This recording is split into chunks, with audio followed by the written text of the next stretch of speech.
questions?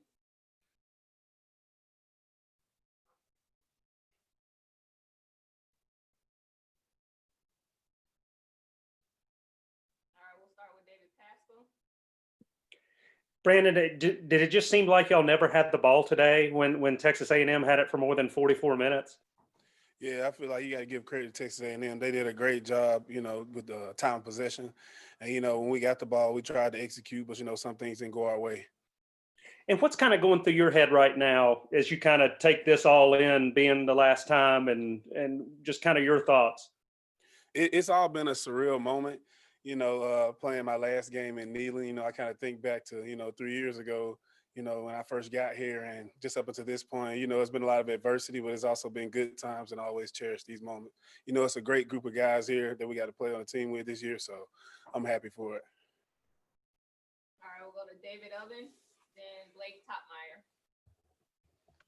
Topmeyer. Brandon, when you look back on this season, how would you assess how Tennessee performed? Yeah, well, we started off. We had a great start, and then towards the middle to the end, the breaks didn't go our way.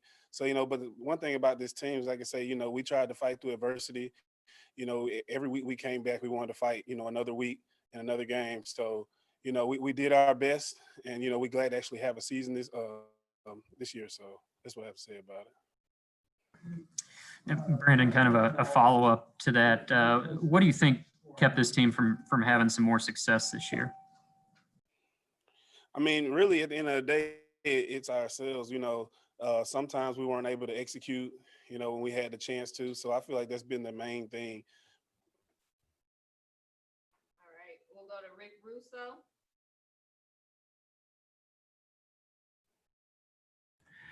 Brandon, how interested would this team be, the players be, in a possible bowl bid, and how important would that be, getting the extra work, especially for the younger guys? Yeah, it'd be very important. And, we love the opportunity, because at one point we didn't even think we have this season. So to have this opportunity to play and then have another time that we can be able to play, it's a blessing. All right, Gustavo.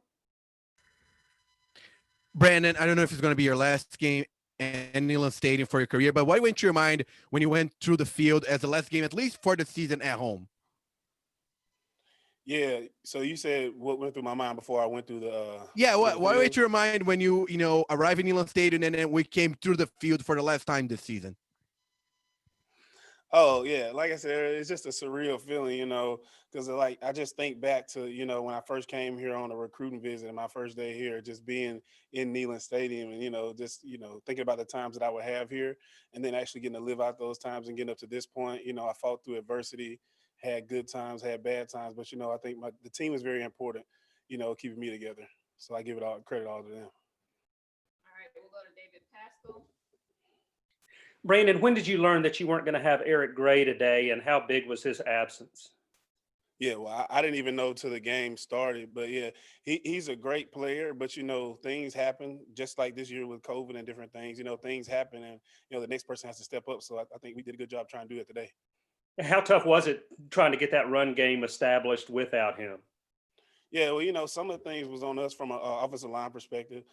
So it wasn't just him. So we did our best though.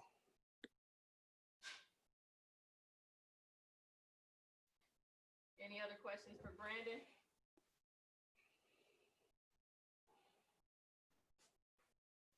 All right, thanks, guys. Appreciate That'll be it.